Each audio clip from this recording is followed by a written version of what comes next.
Salut, c'est GLP pour la 50e édition du Mur du Fond.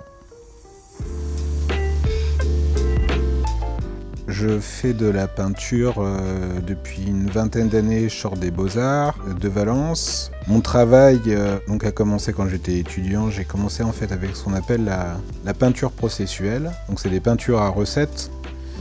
Et j'ai tout doucement en fait viré en fait sur l'installation in situ, mais toujours dans des questionnements de peinture.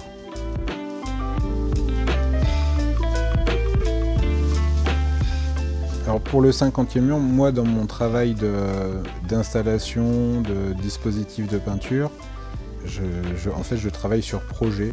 Donc j'adapte en fait le projet en fait au contexte.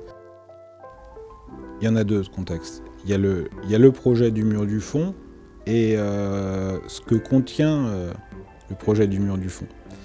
Donc le mur du fond, c'est ce bloc, et ce que contient le mur du fond, c'est les 49 éditions. Donc la question, c'était de rester en fait dans un questionnement de peinture tout en faisant une intervention sur le mur. L'idée en fait, c'était d'aller chercher le fond, d'aller chercher la peau de la peinture. C'était l'idée en fait d'archéologie, pour aller faire des fouilles dans le mur, pour aller chercher des éléments d'une histoire du projet du mur du fond. Donc je vais aller chercher en fait ce film en fait qui est une peau de peinture qui va révéler en fait l'envers du mur. Le travail de peinture que je fais en fait est très conceptuel, que j'appelle de la non-peinture. Et donc le fond, ce bâtiment-là, ce module, c'est une armoire électrique. Mais moi, dans mon travail, ce qui m'intéresse en fait, c'est de travailler, de jouer, de jongler en fait avec des rapports de normes ISO, de références industrielles qu'on retrouve dans le paysage urbain, à la campagne, qu'on retrouve partout. L'idée que j'ai eue, c'était de faire comme si je faisais une peinture hyper réaliste.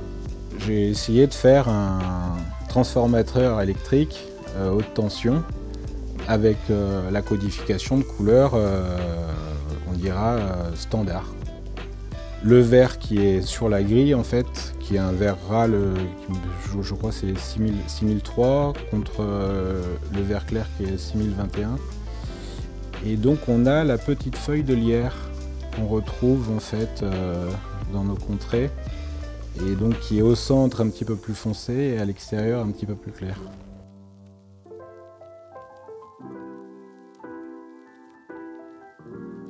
Donc en fait on est à la fois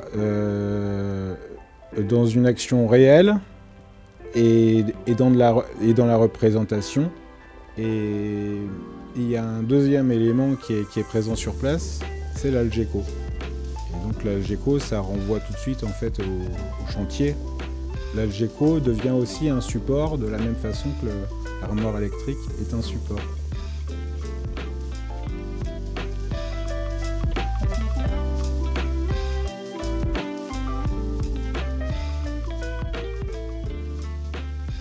Donc l'armoire électrique, finalement, j'ai essayé de lui donner un aspect qui lui ressemblait. Et là, on est dans des questionnements qui sont à la verticale, puisque c'est un mur. Et sur l'Algeco, je vais être dans un questionnement qui sera à l'horizontale.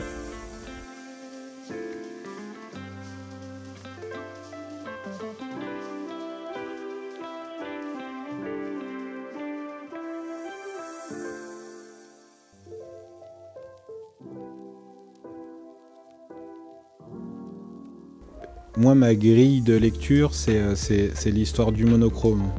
Donc le premier plan et le fond, c'est la même chose. Donc c'est quelque chose d'extrêmement linéaire. Donc cette fouille archéologique sera linéaire. Donc ça va être la répétition 49 fois du même geste, avec 49 fois le même résultat, mais pas le même résultat, puisqu'il y a des accidents, mais en tout cas il y aura 49 pots. Et ces 49 mots qui sont répertoriés, en fait, comme un chantier d'archéologie, c'est-à-dire qu'on va chercher l'objet, on trouve l'objet, et puis en fait, on l'enregistre et on l'archive.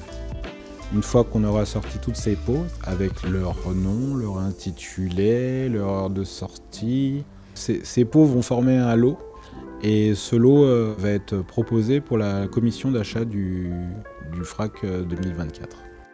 Nous voilà au 50e mur, où on est allé chercher les couches, et de 1, et de 2, et de 3, et de 30, et de 32, et de 33. Elles sont là. Bah, bravo les artistes déjà. L'artiste. L'artiste Guillaume. Et champagne. Merci.